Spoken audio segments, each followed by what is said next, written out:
Shalom Bapak Ibu dan Saudara-saudara yang terkasih di dalam Tuhan. Kebenaran pada saat ini berjudul Situasi Pahit yang Menyelamatkan. Saudara-saudara, kalau keadaan kita hari ini seperti terpuruk, sebenarnya kita bukan sedang berada di bawah. Kita harus melihat dari perspektif atau kacamata iman. Dulu kita memiliki rumah besar, tetapi sekarang rumah kita kecil. Apakah berarti kita sedang terpuruk? Tentu saja tidak. Justru ketika rumah kita kecil, kita menjadi rendah hati, kita mencari Tuhan. Lebih dahsyat lagi, kita jadi merindukan langit baru, bumi baru. Kita jadi punya kualitas yang lebih baik. Ibarat roda berputar dalam kehidupan, kita bukan sedang berada di bawah. Memang, kalau dilihat dari kacamata umum, bisa dikatakan demikian. Tetapi dalam kekristenan, itu tidak tepat. Hidup itu seperti roda yang berputar. Mungkin secara ekonomi, bisa. Dulu kaya, sekarang jadi miskin. Nanti kaya lagi bisa. Ya, jangan melihat hidup dari sudut pandang yang salah. Kita harus selalu memandang hidup dari sudut pandang kekekalan. Jangan membandingkan keadaan kita dengan keadaan dulu yang kita pandang lebih baik. Waktu punya rumah misalnya 2000 meter, penghasilan per bulan bisa sampai 200 juta, tetapi sekarang hanya 20 juta.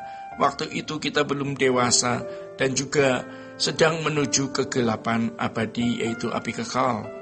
Tuhan membawa kita ke situasi seperti hari ini, sehingga kita menjadi lebih rendah hati, memperkarakan hidup ini dengan Tuhan. Kita mau mendengar firman Tuhan. Kita diarahkan ke langit baru, bumi baru. Apakah itu berarti nasib kita malang? Tidak. Jadi saudara-saudara, pemberitaan firman seperti ini sering lebih mendarat di hati orang-orang yang menderita. Orang yang gagal, jatuh miskin, di ujung maut, terbuang, terkhianati, dan tidak dihargai oleh sesamanya. Orang-orang yang patah hati dengan dunia. Jadi ketika kita makmur secara ekonomi, terhormat di mata manusia, kita beruntung. Waktu itu kita menjadi manusia celaka sebenarnya. Kita tidak mengenal kebenaran dan ini berbahaya. Kita tidak mengharapkan dunia lain, langit baru, bumi baru. Kekekalan tidak masuk di pikiran kita. Pasti kita tidak bisa mendengar firman Tuhan yang mengarahkan kita ke langit baru, bumi baru. Saudara-saudara, dengan kondisi yang terpuruk, kita bisa merenungkan hidup. Mestinya sebisa-bisanya kita tidak feel at home di dunia ini, tidak merasa betah di dunia ini. Kalau kondisi terpuruk membuat kita menyadari arti hidup, bisa dibimbing kepada kebenaran, bisa tertuntun ke langit baru, bumi baru, itu baru bagus. Kita mungkin dikhianati pasangan, dikhianati anak, terpuruk masalah ekonomi. Jangan kita mengingat kemakmuran yang pernah kita miliki di masa lalu. Karena waktu kondisi ekonomi kita baik, kondisi kesehatan baik, kondisi sosial dengan lingkungan baik. Tetapi sebenarnya kita sedang terancam ke dalam api kekal. Ini sungguh mengerikan. Jadi dengan kondisi yang kurang baik, kita justru dapat sungguh-sungguh mencari Tuhan. Mau bangun pagi dan berdoa. Mau mendengarkan khotbah, ikut berpuasa, dan digiring ke dalam kerajaan terang. Jangan membandingkan diri dengan orang lain.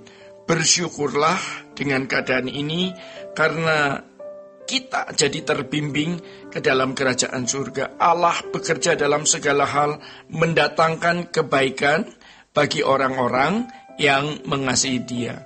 Saudara-saudara, melalui semua itu sesungguhnya Tuhan sedang membela kita. Jangan merasa tidak dibela Tuhan dengan kondisi yang kita jalani sekarang. Mengapa? Karena justru itulah bentuk pembelaan Tuhan. Orang-orang Kristen abad mula-mula dimasukkan Tuhan kepada aniaya. Dan penganiayaan itu ternyata merupakan cara Allah untuk menyempurnakan gerejanya, memurnikan gerejanya, atau mendewasakan. Kekristenan masih baru atau baby. Kalau diberi kenyamanan, kekristenan hari ini pasti punah. Tuhan membela kekristenan, membela kebenaran, membela Injil dengan penderitaan. Kalau Tuhan membawa kita kepada situasi-situasi yang pahit, yang pedih, ternyata Tuhan mau kita diselamatkan. Jadi, saudara-saudara, Allah turut bekerja dalam segala hal, mendatangkan kebaikan, itu benar.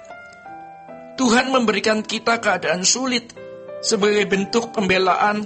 Tuhan dengan sabarnya menuntun kita di jalan-jalan yang terjal, tetapi di situ Tuhan sebenarnya sedang memberikan atau melakukan pembelaannya untuk kita. Hari ini kita tidak mengerti, tetapi suatu hari kita akan tahu betapa baiknya Tuhan. Bagi orang-orang Kristen yang baru, kita ketika usahanya maju, ketika naik pangkat, ketika keadaan baik, menyanyi betapa baiknya Engkau Tuhan. Tidak salah juga.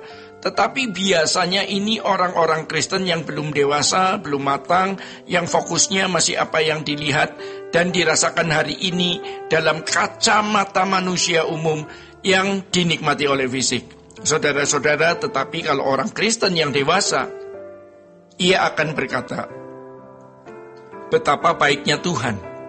Tidak didasarkan pada berkat-berkat jasmani yang Bapa atau Tuhan berikan, tetapi didasarkan pada karya Roh Kudus dalam hidupnya yang mengubah dan membuka mata pengertiannya terhadap kerajaan surga atau mengenai kebenaran dan menuntun dirinya kepada kekekalan. Bapak-bapak, Ibu, dan saudara-saudara yang terkasih di dalam Tuhan, demikian kebenaran pada saat ini. Tuhan Yesus memberkati. Sola Gracia.